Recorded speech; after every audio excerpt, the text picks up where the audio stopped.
The lights of Los Angeles shimmered like 1,000 dreams waiting to come true. Among the crowd outside the Dolby Theater that night, a young boy from Cebu City, Philippines, stood clutching his worn-out guitar. His name was Leo Santillan, barely 16, his dark brown eyes glinting with both fear and determination. The same hands that once strummed to the sound of ocean waves now trembled as he waited to step onto the biggest stage of his life, America's Got Talent 2025.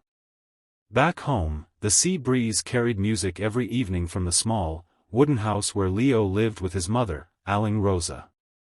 Life had never been easy. His father, a fisherman, had passed away when Leo was only 7, leaving behind a family struggling to survive. But his father's old guitar, cracked, faded, and missing a string, became Leo's greatest treasure. He learned to play it by watching YouTube videos in a local internet cafe, sometimes pretending to be one of the rock legends he admired. When his mother couldn't afford the internet fee, Leo would stand outside the cafe window, straining to hear the sound through the glass, memorizing finger movements and chords. Despite poverty, Leo's world was filled with rhythm and resilience.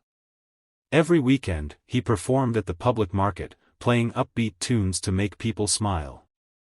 Shoppers would toss coins into his open guitar case, not out of pity, but admiration.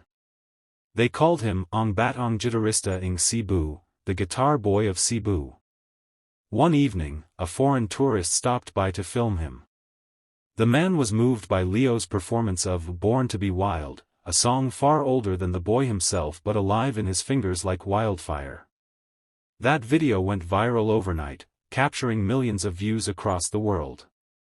The next morning, Leo woke to find his phone buzzing with messages and comments from people all over. You should go to AGT. Simon Cowell would love you. The world needs to see your talent. Leo smiled but shrugged it off. America felt like another planet. How could a boy who sometimes skipped dinner afford a plane ticket, let alone travel across the world? But destiny, as it often does, had other plans. Weeks later, Leo received an email from America's Got Talent. A producer had seen the viral video and wanted to sponsor his trip to audition. At first, he thought it was a scam. It took the producer 3 video calls to convince Leo and his mother that it was real. When the truth sank in, Aling Rosa wept, not just from joy, but from fear. Anak, she said softly, the world is big and cruel sometimes. But your heart, it's bigger. Go and show them what a Filipino heart sounds like. The journey from Cebu to Los Angeles was like stepping from one dream into another. Leo had never been on a plane before, never seen skyscrapers scraping the sky. As he walked into the AGT audition hall, cameras whirring and bright lights all around, he could barely breathe. But when he saw Simon Cowell, Sofia Vergara, Howie Mandel, and Heidi Klum sitting behind the judges' table, something inside him steadied. He remembered his father's words, music isn't about perfection, it's about feeling. Simon looked up. So, young man, what's your name and where are you from? My name is Leo Santillan, he replied, his accent thick but proud. I'm from Cebu City, Philippines. Cebu? Simon repeated, intrigued. That's a long way from here. Yes, sir, Leo said, smiling shyly. It's very far, but music brought me close.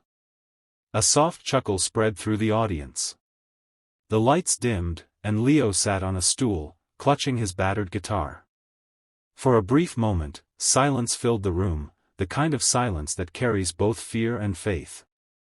Then, with a deep breath, he began to play. The first notes of Born to be Wild rang out, raw, electric, and alive. It wasn't just a performance, it was a transformation. His fingers moved like fire, his body swaying with rhythm, his soul bursting through each chord. He played not just with skill, but with emotion, every note telling a story of struggle, hope, and the spirit of a boy who refused to give up. As the music built, the crowd began to cheer. By the time Leo hit the final riff, the entire theater was on its feet. The sound of applause roared like thunder. But the most striking moment wasn't the ovation, it was Simon Cowell. For a man known for his unshakable composure, Simon was speechless. After a long pause, he stood up, clapping slowly. "Leo," he finally said, his voice almost breaking. "That was one of the most extraordinary performances I've ever seen. You didn't just play that song, you lived it." Tears welled in Leo's eyes. He looked at the audience, at the sea of faces cheering for a boy from Cebu, and he could barely speak. This is for my mama," he whispered into the microphone. Before the judges could even deliberate, Howie Mandel hit the golden buzzer. The golden confetti exploded above Leo's head, raining down like blessings from heaven. Leo fell to his knees, clutching his guitar, crying into his hands. The crowd chanted his name, Leo. Leo. Leo. Behind the scenes, Simon walked up to him. "You've got something rare, son," he said, placing a hand on Leo's shoulder. "Never lose that heart." But the story didn't end there. After the episode aired, donations and opportunities flooded in. Leo could have chosen to chase fame, but instead, he returned home after the show. He used part of the money he earned to repair his old neighborhood's community center, a place that had once been abandoned and filled with debris.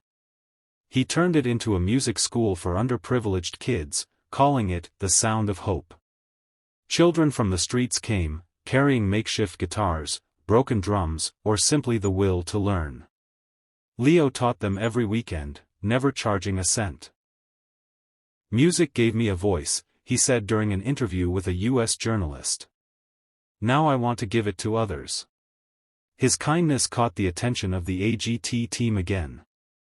During the live finals, the show aired a special segment showing footage of Leo teaching kids in Cebu. As the clip played on the big screen, the entire audience went silent, many wiping tears from their eyes. When the camera cut back to Simon, he was visibly emotional.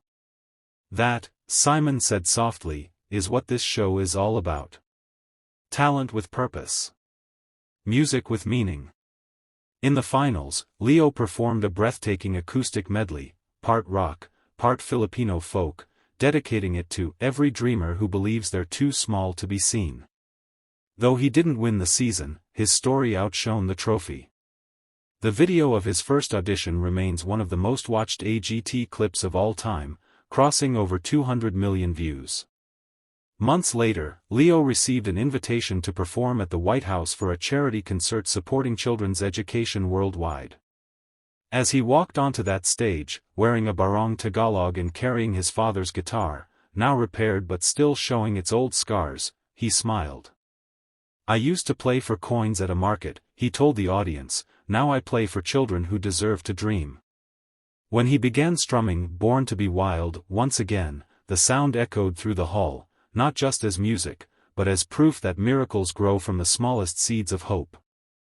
After the concert, a little boy approached him backstage, holding a tiny, cracked ukulele. "Sir Leo," he said shyly, "I want to play like you someday."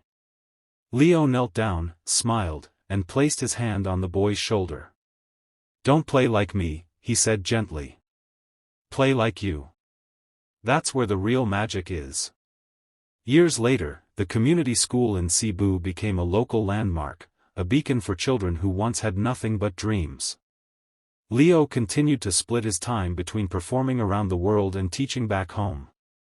Every time he picked up his guitar, he remembered where it all began, with a boy sitting by a window, listening to music he couldn't afford to hear, and believing that someday, somehow, the world would listen back. In interviews, Leo always ended with the same words. "Music taught me that even the poorest hands can create the richest sound, if they play with love." And somewhere across the ocean, in the hearts of those who watched him play that night on AGT 2025, those words stayed, a reminder that greatness isn't born from privilege, but from purpose. That kindness, shared through even a single song, can ripple across the world. As the lights faded, and the sound of his guitar lingered in the air, one truth remained clear: the boy from Cebu didn't just shred "Born to be Wild." He redefined what it meant to be alive. He came from a place where dreams were fragile, yet he turned them into music strong enough to move the world. And in doing so, he didn't just make Simon Cowell believe. He made all of us believe again.